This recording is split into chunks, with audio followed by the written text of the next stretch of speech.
किंवा पूर्वी 10 वर्षापूर्वी दूध नासलं, वास आला, कॅन परत द्यायचं. बरोबर. असे प्रकार होत नाहीत. आहे ना, रिजेक्शन आहे की. आजही आमच्या संस्थेने तुम्ही बिलं पाहिल्यावर सुद्धा तुमच्या लक्षात येईल की आता त्याच्यातून 2 गोष्टी घडल्या. एक तर आता 2 वेळचं संकलन मोठ्या प्रमाणात वाढलं.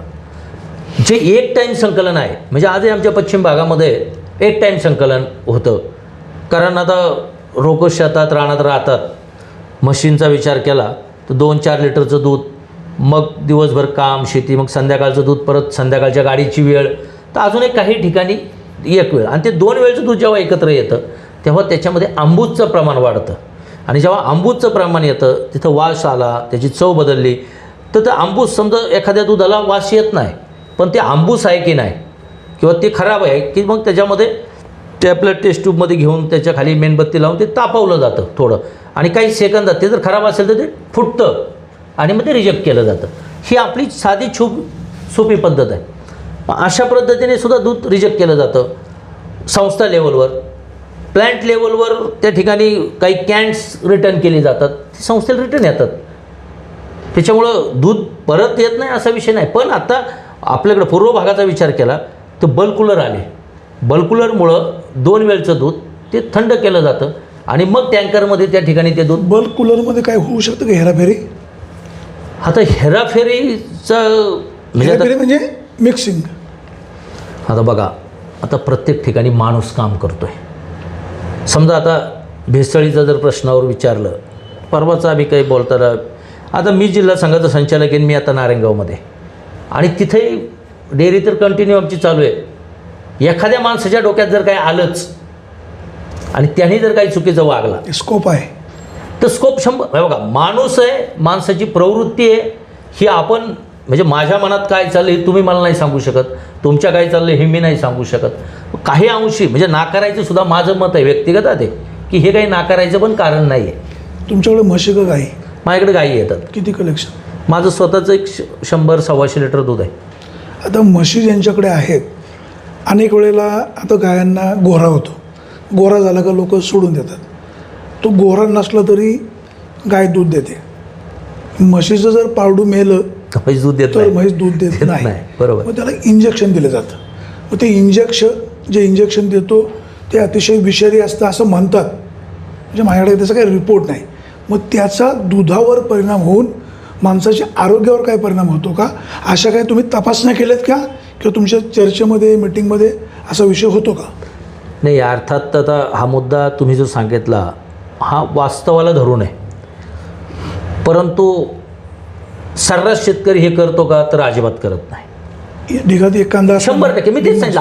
अपवाद एखादा माणूस बाबा आपली ते पारडून गेलं आहे तर ती म्हैस दूध देत नाही तर तो काही, पण इंजेक्शन्सवर सर्रास काही लोक देत नाही, हे म्हणजे मला माहिती आहे. बहुतांशी इंजेक्शन द्यावं लागतं. पण काही मशीनचं असं आहे, त्यांना 1-2दा इंजेक्शन दिलं आणि त्यावेळेला जर त्या माणसाने ते इंजेक्शन बाहेर काढलं की ती पानं पण सोडते, हे पण मी पाहिलेलं आहे. पण आता इंजेक्शनचा परिणाम दुधावर होतो की नाही, आता हा सगळा संशोधनाचा. सर्वे केलं का? मग नाही, मी खरं तर नाही.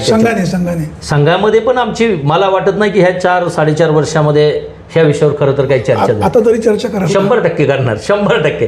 कारण मी साहेब दूध धंद्यात काम करत असल्यामुळं मी संघाच्या, म्हणजे ह्या सगळ्या क्वालिटीचा विषय असेल, याच्यामध्ये जे काय मला नॉलेज असेल, जे काय तुमच्यासारख्या मित्रांकडून मी काय शिकतो, तर ते पण त्या मीटिंगमध्ये त्या ठिकाणी मी वापरण्याचा किंवा हे करण्याचा प्रयत्न जरूर नक्की करत असतो. कारण शेवटी पुणे जिल्हा सहकारी दूध संघ हा शेतकऱ्यांचा आहे, आपल्या जिल्ह्याचा आहे, आणि ते संस्था राहिली पाहिजे या भूमिकेतून तिथं जाणारे आम्ही सगळेजण खरं तर काम करतो.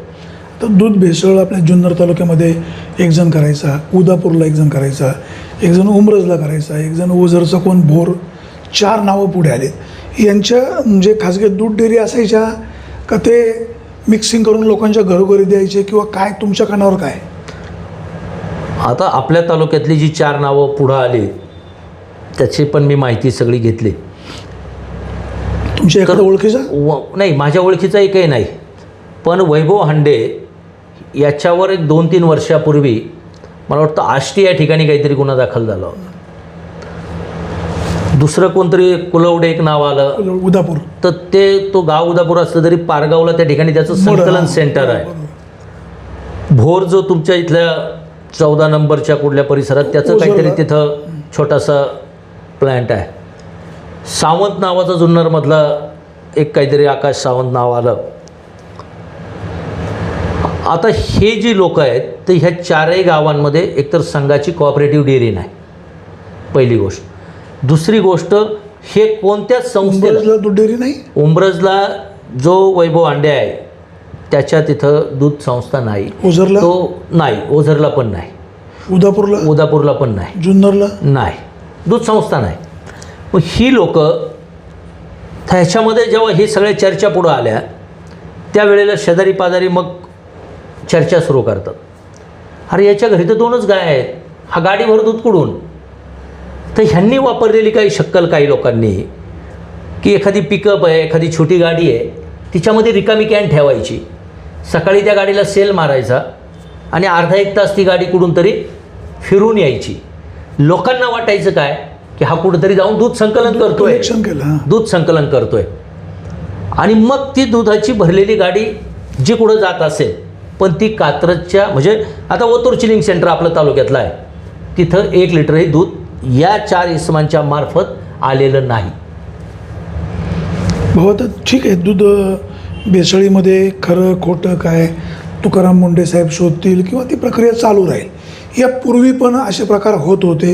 यापूर्वीच्या FDA अधिकाऱ्यांनी स्ट्रॉंगपणे एवढी कृती केली नाही, अंमलबजावणी केली नाही.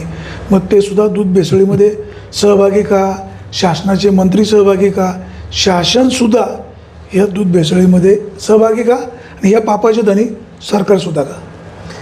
आता बघा, एखादी गोष्ट जेव्हा पुढं येते ना तेव्हा आपसुकच ह्या सगळ्या शंका, संशय, धूर निघतो, म्हणजे आग आहे ना, सांगतो तेच ना, शंका, संशय हा ऑटोमॅटिकली कुठंतरी अंगुली निर्देश होतच राहणार. हा संशय कुठे वास्तव आहे? वास्तव. पण आता हे जसं मुंडे साहेबांच्या बाबतीत जसे आहे, दूध भेसळ होत होती का? हे होत होतीच, हे सिद्ध झालं मुंडे साहेबांच्या कारवाईनंतर. याच्या अगोदरचे अधिकारी, मंत्री, सरकार काय करत होतं? आता यापूर्वी पण अशा कारवाया झाल्या नगण्य. याचं उदाहरण म्हणजे मी जसं तुम्ही म्हणले तुम्ही की बाबा ते वैभव, कारवाया झाल्या, केसेस झाल्या, पण ही लोक जामिनावर सुटली. म्हणजे कारवाई काही झाली नाही तर असं नाही, कारवाया झाल्या. पण आता हा सगळा तुकाराम मुंडे स्टंटबाजी करतात? नाही आजी, असं तर मी तरी व्यक्तिगत नाही म्हणणार. का तर मानवी जीवन हे एकदाच आहे आणि मानवतेच्या दृष्टिकोनातून मला वाटतं तुकाराम मुंडे साहेब एक प्रशासकीय अधिकारी म्हणून ते त्यांचा रोल तर करतातच, पण मानवाच्या दृष्टिकोन, मानवतावादी दृष्टिकोन जो आहे की आज FDA सारखं डिपार्टमेंट हे प्रकाश झोतात आलं. केवळ प्रकाश झोतात येण्याचं कारण एवढंच आहे की प्रत्येक माणसाला कळालं, अरे मी विष खातोय, मी काय जे काय, म्हणजे नुसतं दूधच नाही, आज प्रत्येक पदार्थ माणूस त्या ठिकाणी त्याची क्वालिटी पाहतोय, त्याची एक्सपायरी पाहतोय, त्याच्यामध्ये काय काय कंटेन आहेत ते पाहायला लागला. आज आमच्याकडं आमच्या कात्रजच्या पार्लरला सुद्धा येणारा कस्टमर विचारायला लागला आमच्या लोकांना की बाबा तो पेढा कधी बनतो, कशातून बनवला आहे. म्हणजे आता आम्हाला जागृत झाला आणि प्रत्येक माणूस प्रश्न विचारायला लागला. आणि जेव्हा प्रश्न विचारतो तेव्हा ग्राहक देवो, ग्राहक हा आपला देव आहे, ग्राहकावर आपलं संस्था चालणार आहे, आपला धंदा चालणार आहे. तर तुम्हाला त्याचं समाधान होण्याची उत्तरं ही करेक्टच द्यावं लागणार आहेत. तुम्ही जर चुकलात की तुम्हाला त्याची शिक्षा भोगावी लागणार. या अगोदरचं अन्न व औषध भेसळ विभाग जो आहे तो या रॅकेटमध्ये सहभागी होता का?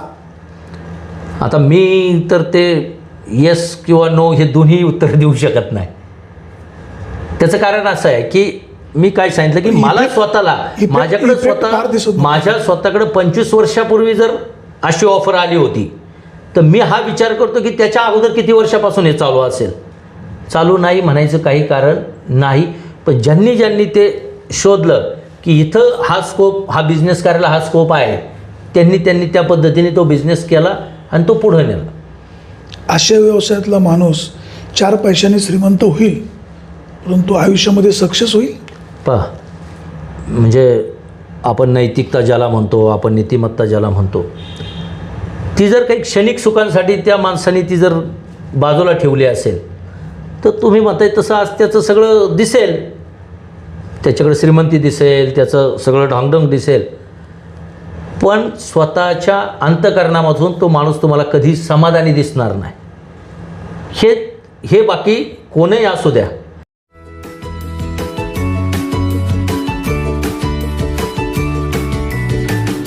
बातम्या शेतीच्या, बातम्या मातीच्या, बातम्या अन्यायाच्या, गुन्हेगारीच्या,